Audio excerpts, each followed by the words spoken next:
Buenas, buenas para nuestros excelentes oyentes. Esperamos tengan un excelente día. Hoy tenemos un invitado muy especial. Nos acompaña el doctor Santiago Andrés Sánchez Redondo, estudiante de medicina de 10º semestre, quien nos acompañará en una interlocución sobre una temática que ha causado mucho revuelo, el COVID-19.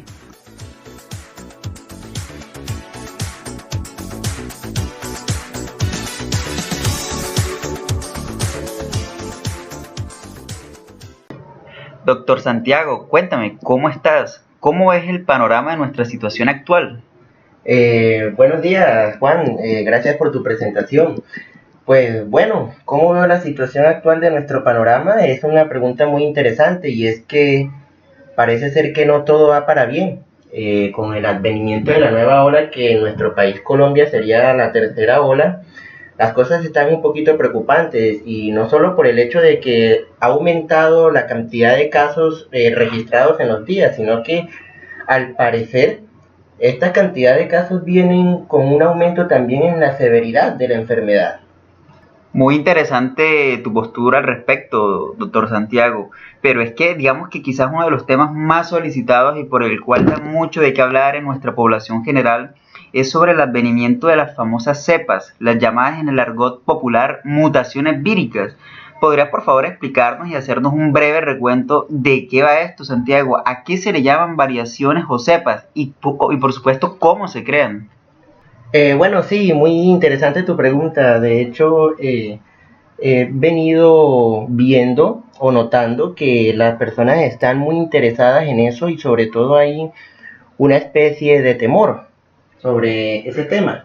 Y bueno, para explicarle a la población en general qué es una mutación vírica o variaciones víricas, como lo hemos visto en el COVID-19, que ya conocemos cepas como la brasilera, la cepa británica e inclusive se encuentran varias cepas en la India, que es uno de los problemas que enfrenta este país. Y es el hecho de que una cepa no es más que el mismo microorganismo, o sea, el mismo virus COVID-19, pero mejorado. El virus tiende a adaptarse al cambio. Es decir, si por ejemplo yo como virus del COVID-19 voy a infectarte a ti, Juan, pero tú tienes un sistema inmunológico muy fuerte o estamos utilizando medicamentos para que yo no te infecte, yo tengo que evolucionar, tengo que cambiar, tengo que desarrollar nuevas herramientas. Y pues en un futuro seré muy diferente porque una vez que yo evolucione o cambie no volveré a ser el mismo. Pero aún así sigo siendo el virus del COVID-19, solamente que ahora tengo nuevas herramientas para posteriormente infectarte a ti e infectar a los demás.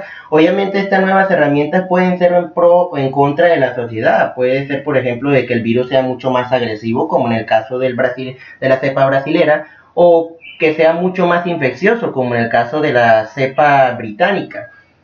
Todo es en pro para la supervivencia del virus. Obviamente la supervivencia del virus tiene que ver con la infección de algún ser vivo para poder reproducirse y vivir y mantenerse en la existencia. Y puede ser también en pro de la sociedad porque el virus puede volverse más infeccioso pero menos grave, ¿cierto? Entonces ahí vamos jugando con la suerte.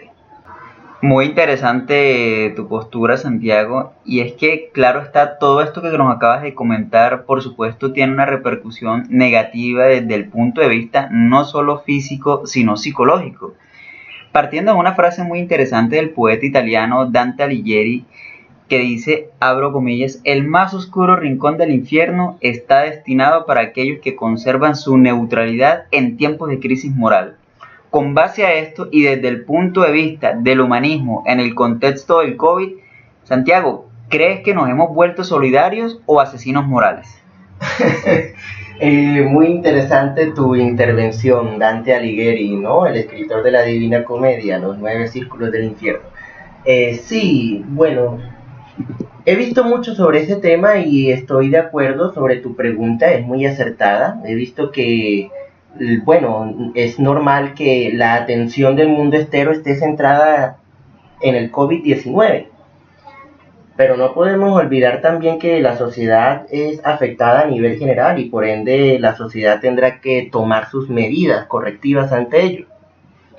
En cuanto a tu pregunta que si somos más humanistas o asesinos morales, La cuestión es un poco complicada porque toca pesar en la balanza los actos que hemos visto durante el tiempo que ha recorrido esta pandemia. Y si bien al principio de la pandemia, cuando comenzó la cuarentena, sobre todo en Europa, vimos en las noticias que los italianos aportaban un poco de su canasta familiar en las calles, colgados desde los balcones o colgados desde la puerta de su casa, para quienes no puedan tener comida o no hayan tenido la oportunidad de comprar comida, ya sea económicamente o porque sus víveres se acabaron en sus casas, puedan tomarlas o inclusive también dejar algo en la canasta para que alguien más pueda tomarlas y pues no pasar, duros momentos durante la pandemia. Hemos visto también que, por ejemplo, algunas empresas grandes, independientemente de cuáles sean sus fines, han ayudado también a sociedades muy vulnerables. Por ejemplo, la empresa minera de Colombia, Cerrejón, hace alarde muy comúnmente dentro de sus redes sociales, en el Instagram, por ejemplo, donde demuestran las ayudas sociales que han dado a la sociedad, sobre todo la comunidad guajira. Y bueno, he visto también que un poquito de solidaridad entre las personas de la calle. Muchas veces he visto que regalan tapabocas o dan algo de comida a las personas que viven en la calle. Todo esto por el hecho de que se siente lástima, ¿no? Se siente lástima por las personas que no tienen quien las cuide. Obviamente tenemos que pesar también en la balanza los actos que literalmente nos hacen asesinos morales, como tú dices. Me parece muy acertado.